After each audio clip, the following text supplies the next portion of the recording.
ስዊድን እና ስቶክሆልም የሰሜኑ ቬነስ እና የቫይኪንጎች ምድር። ሰላም ጤና ይስጥልኝ። ዛሬ ወደ ሰሜን አውሮፓ ወደ ቀዝቃዛዋ ግን ደግሞ እጅግ ውብ ወደ ሆነችው ስዊድን እና ወደ ውቧ ዋና ከተማ ስቶክሆልም እንወስዳችኋለን።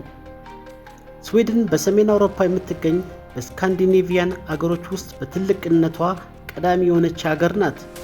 በሰላማዊነቷ፣ በቴክኖሎጂ እድገቷ እና በኖቤል ሽልማት መገኛነቷ ትታወቃለች። ስቶክሆልም ከተማዋ በ14 ደሴቶች ላይ የተገነባች ሲሆን በድልድዮች የተሳሰረች የሰሜኑ ቬነስ በመባል የምትጠራ አስደናቂ ከተማ ነች። የቫይኪንጎች ዘመን ከ8ኛው እስከ 11ኛው ክፍለ ዘመን ስዊድናውያን ቫይኪንጎች በባህር ላይ ባላቸው ጥንካሬና በንግድ ጉዟቸው ይታወቁ ነበር። ይህ ዘመን ለስዊድን ማንነት መሰረት ጥሏል። የካልማር ህብረትና ነፃነት። ለረጅም ጊዜ ስዊድን፣ ዴንማርክና ኖርዌይ በአንድ ህብረት ውስጥ ነበሩ።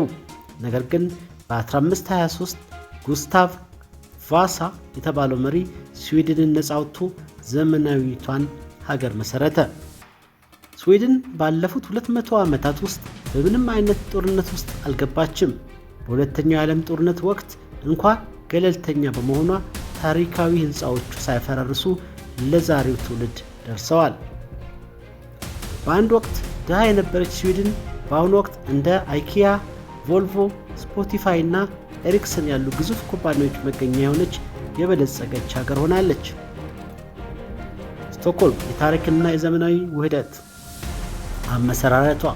ስቶክሆልም በ1252 በቢርገር ጃርል እንደተመሰረተች ይነገራል። ስሟም ስቶክ ንግድና ሆልም ደሴት በሚሉ ቃላት የመጣ ነው።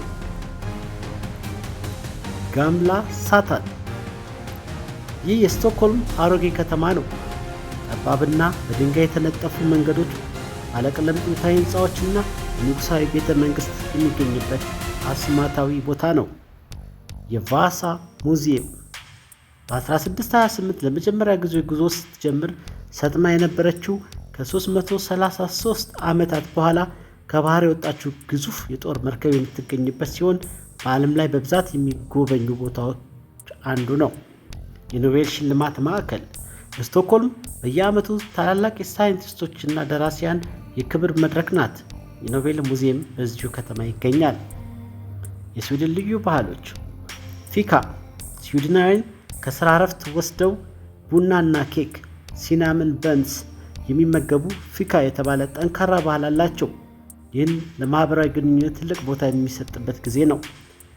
ሚድሰመር በሰኔ ወር ፀሐይ ለማትጠልቅባት ቀን የሚደረግ ትልቅ በዓል ነው። ሰዎች የአበባ ዘውድ ደፍተው በደስታ የሚጨፍሩበት ልዩ ጊዜ ነው። ተፈጥሮን መውደድ። አሌማንስትሬተን የተባለ ህግ አላቸው። ይህም ማንኛውም ሰው በማንኛውም የግል መሬት ላይ እንኳን ሳይቀር በነፃነት የመዘዋወርና ተፈጥሮን የማጣጣም መብት እንዳለው ይደነግጋል። ማጠቃለያ፣ ለምን መጎብኘት አለብዎ? ስቶክሆልም ንጹህ አየር፣ ሰላማዊ ህዝብና ታሪክን ከዘመናዊነት ጋር አጣምራ የያዘች ከተማ ናት። በሰሜኑ ብርሃን ኖርዘርን ላይትስ ለማየትና የስካንዲኔቪያን ስልጣኔ ለመረዳት ስዊድን ተመራጭ ናት። ስለ ስዊድን እና ስቶክሆልም የነበረን ቆይታ ይህን ይመስላል። ቪዲዮን ከወደዳችሁት ላይክ እና ሰብስክራይብ ማድረጋችሁ እንዳትረሱ። በቀጣይ በሌላ ሀገር ታሪክ እስከምንገናኝ ሰላም ቆዩ።